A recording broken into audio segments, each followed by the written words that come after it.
ज़बूर 32 निकाल ले तो कहे आमीन। उसकी तीसरी आयत, 32 की तीसरी आयत। अब मिलकर कलाम मुकद्दस की तलावत करेंगे। 1 2 3। जब मैं खामोश रहा तो दिन भर के कराहने से मेरी हड्डियां घुल गई। एक बार फिर एक एक लफ्ज पर जरा गौर करते हुए पढ़े। जब मैं खामोश रहा तो दिन भर के कराहने से मेरी हड्डियां घुल गई। इससे पहले के नशिस्तों पे बैठे अपने आप को याद दिलाए कि अगरचे अभी मुझे पूरी समझ नहीं भी कि इस खामोश रहने से क्या मुराद है, लेकिन खुदाए रुल कुद्दस में हाजिर हूं। कहे दिल से ईमान लाते हुए जबान से इकरार करे, खुदाए रुल कुद्दस में हाजिर हूं, समझना चाहता हूं, कबूल करना चाहता हूं, ताकि पहले जैसा ना रहूं, यीशु की मानद बनता चला जाऊं, मसीह के नाम में आमीन। तशरीफ रखे। जब मैं खामोश रहा तो कितनी देर दिन भर के करा 24 घंटे कराहना पड़ा, हड्डियां घुल गई। कितने जानते हैं कि हड्डियां जिस्म को पेश कर रही है, हर बात को रूहानी नहीं। यहां पे जब हड्डियों की बात हो रही है तो जिस्म की बात हो रही, जिस्म के अंदर जो हड्डियां हैं, ये इन हड्डियों की बात हो रही है। फिजिकली कराहना, दुख में, करब में। ये कब हुआ? जब वो भेड़ बकरियां चरा रहे थे। राइट, ऐसा ही है? नहीं, जब वो भेड़ों के पीछे हैं तब की बात नहीं है। जब बाप की फरमाबरदारी में भाइयों के लिए खुराक लेकर गए और जाते ही भाई गुस्से में आ गया, तब नहीं। भाइयों ने रिजेक्ट किया, भाइयों ने बुरा भला कहा, दोनों ने बड़े, तब हुआ नहीं। जाती जूलियत को मार गिराया, खुदा के बंदा साउल खिलाफ हो गए, मौत बनकर पीछा करते रहे, तब की बात है? नहीं। इन सारे ट्रायल में अबिशलोम बेटा बागी हुआ, तख्त छिन गया, क्या तब की बात है? नहीं। इन सारे हालात में ये कर्बनाक हालत नहीं हुई। ये आयत इन तमाम अय्याम के बारे में खुदा के बंदा दाऊद नहीं कह रहे। ये ट्रायल आसान नहीं थे। हम बखूबी जानते हैं कि किस तरह से 17 साल वो जिन ट्रायल में रहे, ये उन 17 सालों की बात नहीं कर रहे। ये कौन सा वक्त है जिसमें दिन भर कराना उनका नसीब बन गया, उनका मुकद्दर बन गया, उनकी हड्डियां घुल गई? जब वो खामोश रहे, जब उन्होंने अपने गुनाह को छुपाने की कोशिश की, जब अपने गुनाह को छुपाने की कोशिश की। कायनात का कोई ट्रायल आपको और आपके खुदा को जुदा नहीं कर सकता, लेकिन अगर कुछ कर सकता है तो वो मेरा और आपका गुनाह है। अगर मुझे और आपको खुदावंद खुदा से कुछ चीज दूर कर सकती है, मेरी और आपकी शादमानी को छीन सकती है, जॉय, शादमानी, उसकी हजूरी का एहसास, वो लम्स छीन सकता है, तो वो एक ही चीज है, और वो है गुनाह। और वो कौन सा गुनाह जिसे हम छुपाने की कोशिश करते हैं, जिसे हम भागने की कोशिश करते हैं। और चूंकि गुनाह की जब बात आएगी तो इब्लीस को हम भूल नहीं सकते, और जब इब्लीस की बात आएगी तो हम सांप को भी भूल नहीं सकते। तो गुनाह को छुपाने का मतलब ये है, इसके मुतरादिफ है कि आपने सांप को अपने अंदर रख लिया। अगर वो एक दफा डसा है और निकल गया है, सोचे थोड़ी देर के लिए कि डसा है और निकल गया है, और आप अपनी हीलिंग के प्रोसेस में अपने मुआलिज के पास अपने ट्रीटमेंट के लिए चले गए, और दूसरा रुख क्या है कि उसको आपने अपने अंदर रख लिया कि वो वक्फे वक्फे से बड़ी तसल्ली से बेखौफ आपको काटता रहे और आपके अंदर उस जहर को घोलता रहे। और हम बखूबी जानते हैं, अब साथ रहिएगा, हड्डियां घुल गई मेरे कराहने से, मैं खामोश रहा मेरे कराहना दिन भर का, और मेरी हड्डियां जिस्मानी तौर पर। और बड़े दुख की बात है कि हमारे बुजुर्ग दाऊद 70 साल की उम्र में खुदावंद के पास चले गए, क्योंकि इस एक झटके ने उन्हें बहुत पीछे धकेल दिया। तकलीफ होती है खुदा को हाजिर जान के। हमारे ऐसे बुजुर्ग जिनके लिए लिखा है कि मेरे दिल के मुआफिक मुझे मिल गया, लेकिन इसीलिए तो हम शुक्रगुजार हैं कि ये खुदावंद खुदा का जिंदा और मुतबर और सच्चा कलाम है कि उसने अपने लोगों की कमजोरी और गुनाहों को छुपाया नहीं, ताकि इब्लीस को हमारी जिंदगियों में मौका ना मिले। हमारे लिए यह हौसला है कि जिसके लिए फरमाया गया मेरे दिल के मुआफिक मुझे मिल गया, उससे भी भूल हुई, वो भी गिरे, लेकिन वो गिरे नहीं रहे। मत इसको, इब्लीस चाहेगा कि हम इसे पल्ले बांध ले कि हाँ वो भी गिरे वो भी गिरे वो भी गिरे, ताकि हम गिरे रहे, उसके मुंह पे तमाचा मारे, लानती मुझसे दूर हो। हाँ वो गिरे जरूर, लेकिन गिरे पड़े नहीं रहे। हमारे खुदावंद ने उन्हें बहाल किया और पहले से बेहतर किया। मैं गिरी जरूर, मैं गिरा जरूर, लेकिन शुक्रगुजार हूं जिस खुदावंद खुदा ने उन्हें नहीं छोड़ा, वो मुझे भी नहीं छोड़ेगा। उनका अंजाम क्या, अपने खुदावंद में धोखे से अगर सफर का आगाज किया तो सिजदे में अपने खुदावंद के पास गए, और मैं भी ऐसा ही करूंगी, मेरे साथ भी ऐसा ही होगा, तू मेरा कुछ नहीं बिगाड़ सकता। इसलिए आज सब खुदावंद खुदा मुझसे और आपसे, हमने अपने बदन को बहुत, हमने सोचा कि ये बदन के लिए जो लोग नशा करते हैं वो अपनी हड्डियों के दुश्मन है। Yes you are right. जो नशा कर रहे हैं, जो किसी भी तौर से अपने बदन की खिलाफ चल रहे हैं, लेकिन साथ ही साथ आज खुदाए रूल कुद्दस मुझसे और आपसे मुखातिब है। इब्लीस का इस वक्त इस रुबे ज़मीन पर सबसे बड़ा हथकंडा ज़नाकारी, हरामकारी, पोर्नोग्राफी, उल्टी सीधी वीडियोस देखना, ताकि वो एक ईमानदार जो है वो गिल्ट में जाए, एक ईमानदार जो है वो पश्चेमानी में जाए, वो बंद कमरे में छिप कर ऐसा गुनाह करे। जवान बेटियों बेटों, बड़े बुजुर्गों, यह मेरे और आप सबके लिए है, इससे बड़ी कोई और बीमारी नहीं है जो हड्डियों को खा जाएगी अगर हम कोई भी ऐसा गुनाह करके उसे छिपाने की कोशिश करते हैं। ये उन्होंने अपनी जिंदगी भर का निचोड़ है खुदा के बंदा दाऊद का, और ये इकरार उनका मखलसी के बाद का है। उन्होंने मखलसी पाई और उसके बाद ये खुदाए रूल कुद्दस की रहनुमाई में ये सब कलमबंद करवाया। जब तक उन्होंने छुपाया, हम बखूबी जानते हैं छुपाने की कितनी कोशिश की, किस तरह उरिया खुदा के बंदा के साथ जो किया, किस तरह उसे पिलाया कि वो अपने घर चला जाए, ताकि उस खुदा के बंदा दाऊद का गुनाह दूसरे के सर चला जाए। ब्लेम गेम करने की कोशिश करते रहे, सिर्फ छुपाने की हद तक नहीं। फिर एक ऐसा काम किया जो कभी नहीं करना चाहिए था, कि एक वक्त में जब एला की वादी में उतरते हैं तो मुकम्मल फोकस खुदावंद पे है, और बुजुर्ग उरिया के खिलाफ लेटर लिखते हैं तो कहते हैं कि योआब तो परेशान ना होना, जब तलवार चलती है तो सबके एक वक्त में होता है। तो वो कहते हैं तलवार चलती है तो खुदावंद के मुहाफिजों के करीब नहीं, जो खुदावंद के लोग हैं उनके करीब तलवार नहीं आ सकती।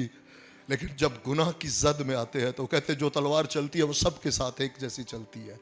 अगर उरिया मर गया तो योआब परेशान ना हो, तो कत्ल भी कर बैठे, और उस के बदले में जो बेटा हुआ वो बेटे को भी हम बखूबी जानते कि किसी तरह उरिया के खाते में पहले डाल दे, फिर उरिया को मरवा दिया। नतीजा क्या हुआ कि जिंदगी का सुख चैन, ये मैं पास से नहीं कह रहा, इसकी अगली आयत आप प्लीज घर जाकर पढ़िएगा। मैं आपके साथ कुछ आयत शेयर कर देता हूं। क्योंकि तेरा हाथ रात दिन मुझ पर भारी था, मेरी तरावत गर्मियों की खुश्की से बदल गई। वो उसकी हसूरी, वो उसका मस्सा, वो उसके अंदर जो खुदावंद के तरावट हम बखूबी जानते हैं, जो सहरा में नदियां जारी करता है, ये उसकी हजूरी को, उसके मस्सा को जाहिर करता है। जब गुनाह को अंदर रखा तो वो तरावट जाती रही, खुदावंद की प्रेजेंस जाती रही, उसकी हजूरी का एहसास जाता रहा, और उसकी जगह पे पशेमानी, नदामत, शर्मिंदगी ने ले ली, और जुदाई का एहसास रहा कि मेरे और खुदावंद के बीच में जुदाई उस गुनाह को छिपाने के बायस। लेकिन शुक्रगुजार है, 5वीं आयत में हम बखूबी जानते हैं कि जब खुदा के बंदा नातन ने आकर उन्हें रियलाइज करवाया कि कौन सा गुनाह किया है, तो उन्होंने अपने गुनाह को मान लिया। कोई ब्लेम गेम नहीं की। याद रखिएगा कि खुदावंद को उजरबाजी किसी किस्म की पसंद नहीं है, और कोई भी शख्स उजरबाजी करके कभी नहीं बच पाएगा कि उसने ऐसा किया, इसने ऐसा किया, उसने। आज बेशुमार लोग हैं जो उजरबाजी करते हैं। खुदा के बंदा दाऊद ने ये उजरबाजी नहीं की कि काश के खुदावंद हमारे बुजुर्ग आदम ही ये गुनाह नहीं करते तो वो गुनाह आलूदा फितरत मेरे में नहीं आती और मैं भी ऐसा नहीं करता। खुदावंद कोई वो वक्त नहीं था कि इस वक्त में वो अपने पैलेस के ऊपर जाकर वो ना ऐसा बात ले रही होती तो ना मेरी निगाह जाती। और उजर ब्लेम गेम नहीं है, मुबारक है वो जो जब उन्हें रियलाइज होता है, कन्विक्ट किया जाता है, बिलखसूस ईमानदारों के अंदर खुदा का रूह उन्हें कन्विक्ट करता है। जब वो करने जाते हैं, बुरी सोच आती है। याद रखें, हम कितना कॉन्शियस है, हम कितना हसास है उसकी आवाज को सुनने के लिए जो मेरे और आप पे मुनस्सर है। एक ईमानदार जब बुरी सोचने लगता है तो खुदा रूल कुद्दुस उसे कहते हैं ना, गौर कर, तेरा किस तल्लुक किस घराने से है। तू मेरा है, तू मेरी है, मैंने तेरा फिदिया दिया है, मैंने तेरी कीमत चुकाई है। You belong to me, you are mine.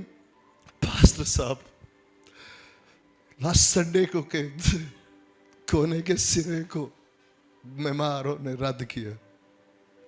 हमने इस पुलपट से यह भी शेयर किया कि मां के पेट से उस मैसेज के बाद खुदावंद करू अदन में ले गया। ठीक कहा पास्टर जहरी ने, ठीक कहा तुमने, लेकिन गौर कर, कभी अपने आप को मेरी जगह पे रखो। मेरी रिजेक्शन को जानना चाहते हो, तुम इंसान ने कहां कब मुझे रद्द नहीं किया, जिसे मैंने अपने हाथों से बनाया, जिसे मैंने अपनी छवि पर अपनी मानत बनाया, जिसके अंदर मैंने अपनी जिंदगी डाली, और उसे सबसे कायनात की कीमती चीज मैंने उसे उसकी आजाद मर्जी दी। क्योंकि मैं कैद में रख के कभी भी नहीं चाहता था कि एक कैदी हो और वो उस कैद में रोबोट की तरह वो जिधर मैं उसे चलाऊं वो चले, और मैं चाहूं कि वो मेरे कदमों में आए तो वो मेरे कदमों में आ जाए, मैं चाहूं तो वो। मैंने चाहा कि वो खुशी के साथ, जैसे मैं उससे मोहब्बत रखता हूं वैसे वो पलट के मुझसे मोहब्बत रखेंगे, और हमेशा खुशी से वो मेरे कदमों में आए, खुशी से मेरे साथ गुफ्तगू कर, खुशी से वो मेरे साथ जीना सीखे, रहना सीखे। तो मेरी रिजेक्शन तो अदन में ही शुरू हो गई, उसने मुझे वही रद्द कर दिया। कब तक इंसान मुझे रद्द करता रहेगा? यह सुबह मुझसे और आपसे भी, हम जब भी कोई गुनाह करते हैं, हम जब भी कोई बदी करते हैं, जब भी उसकी मर्जी के अगेंस्ट बोलते हैं, सोचते हैं, करते हैं, तो कितने हैं जो ये नहीं समझते हैं कि हम उसे रद्द नहीं कर रहे हैं, शायद पास्टर साहब जब बयान कर रहे हैं हम ये समझ रहे हैं, हाँ उस फरीसी ने रद्द किया, उस फकीर ने रद्द किया, उसने भी रद्द किया, उसने भी नहीं। छोड़े सारी बातों को, अपने आप से पूछे, ये मुझसे और आपसे सवाल है, कहीं मैं तो नहीं उसे सुबह से शाम तक कितनी बार रद्द करता। मैं जब भी उसकी मर्जी के अगेंस्ट, उसके कलाम के अगेंस्ट, उसके कभी कुछ सोचता, बोलता, करता हूं तो क्या मैं उसे कबूल कर रहा हूं या मैं उसे रद्द कर रहा हूं? लेकिन शुक्रगुजार है उस जैसा कोई नहीं। इसने डे फर्स्ट अदन से रद्द करना शुरू किया। मुबारक है वो खुदावंद जिसने इंसान को रद्द नहीं किया। आज का इंसान अगर कोई मौत की राह, जहन्नम की राह ले रहा है तो वो खुद ले रहा है।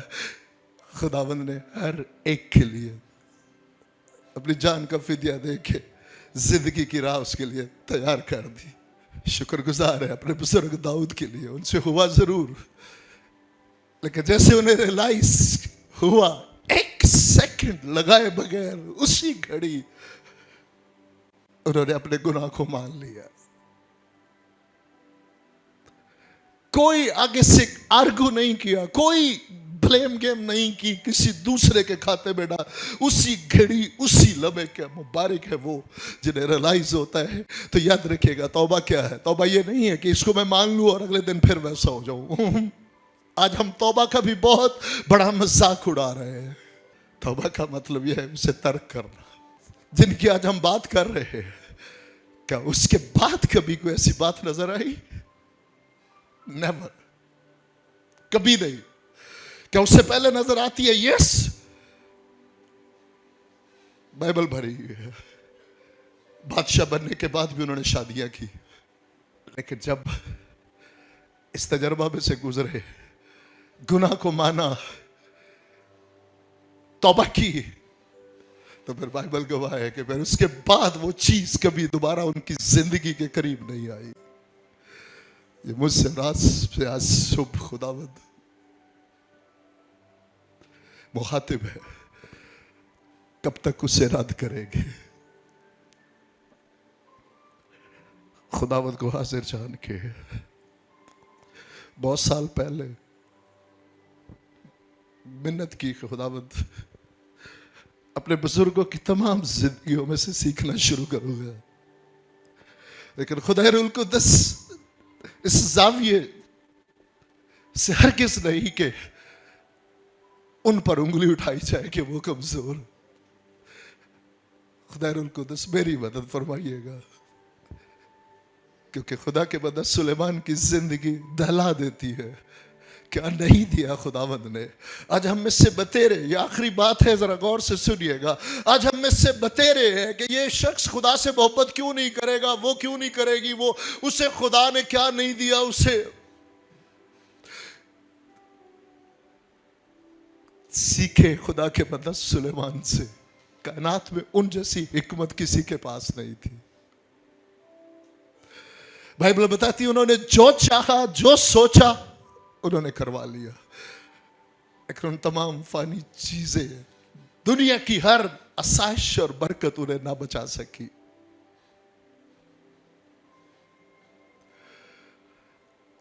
लेकिन हाँ, उन्होंने भी वो जिंदगी जो खुदावंद ने उनके लिए उम्र रखी थी वो पूरी ना कर पाए,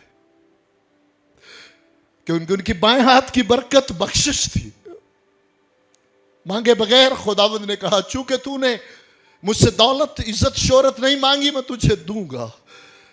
लेकिन दाएं हाथ की बरकत, तेरी उम्र की दराजी जो है वो तेरी कंडीशनल है। अगर तू मुझसे दिल लगाए और जिस तौर से तेरा बाप मेरी राहों पर चलता रहा, अगर तू चलेगा तो मैं तुझे उम्र की दराजी दूंगा।